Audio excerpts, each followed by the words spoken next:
বিসমিল্লাহির রহমানির রহিম। সকল প্রশংসা আল্লাহ তাআলার। আজকের আলোচনা সূরা ইখলাস নাজিল হইল কোথা থেকে?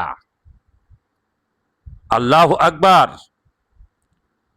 একদিন মক্কার কাফেরেরা আমার দিনের নবী হযরত মুহাম্মদ সাল্লাল্লাহু আলাইহি ওয়াসাল্লামকে প্রশ্ন করলেন যে, হে মুহাম্মদ, আপনি তো আপনার আল্লাহর কথা কোন, আল্লাহর কি কোনো পিতামাতা আছে? আল্লাহর কি কোনো শরীক আছে?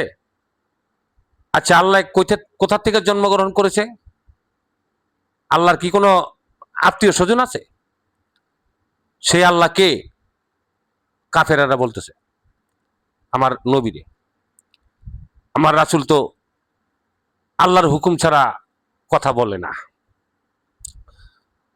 তখন আমার আল্লাহ তাআলা একটি ওহী পাঠালেন জিব্রাইলকে, যে আমার দোস্তের কাছে বলে দাও এই সূরাটা, কুলফু আল্লাহ হুহাত আল্লাহ হুসামাত লামি আলিদ অলামিয়া ওলাদ অলামিয়া কুল্লাহু কুফুবানা আহাদ।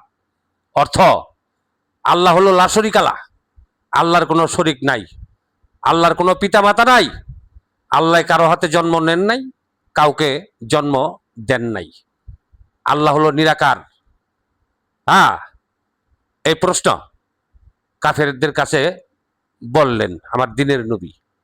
এখন আমার কথা হইল, এই যে যারা এই তরিকাপন্থী মানুষ আছে, তারা বলে আমি আল্লাহরে খাওয়াই, আমি আল্লাহরে গোসল করাই, আল্লাহরে দেখছে।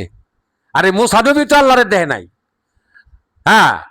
1,75,000 2,24,000 নবী, তারাও তো আল্লাহরে দেখে নাই। আল্লাহ তো নিজেই বলছে আমি নিরাকার, আমি আকার সাকারে নাই, আমি নিরাকারে থাকি, আমাকে কেউ দেখতে পারবে না।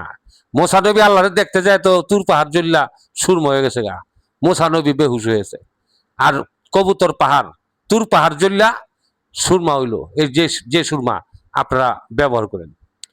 তো মুসা নবীর মতন মানুষে আল্লাহরে দেখে নাই। আর তরিকাপন্থীর কিছু মানুষ আছে, তারা কয় আমি আল্লাহরে খাওয়াই, আমি আল্লাহরে গোসল করাই, আমি আল্লাহরে দেখা সেজদা দেই। তাহলে আল্লাহ কি তাহলে আসমান তেন নাই মাইল? এই সমস্ত এই বন্ড কথা আপনারা কই পাইছেন? এক মানুষে আরেক মানুষের পায়ে সেজদা দেওয়া হারাম, কবরস্থান সেজদা দেওয়া হারাম। তো আপনারা বিভ্রান্ত সৃষ্টি করবেন না। আল্লাহ নিরাকার, আল্লাহ কোনো আকার সাকারে নাই।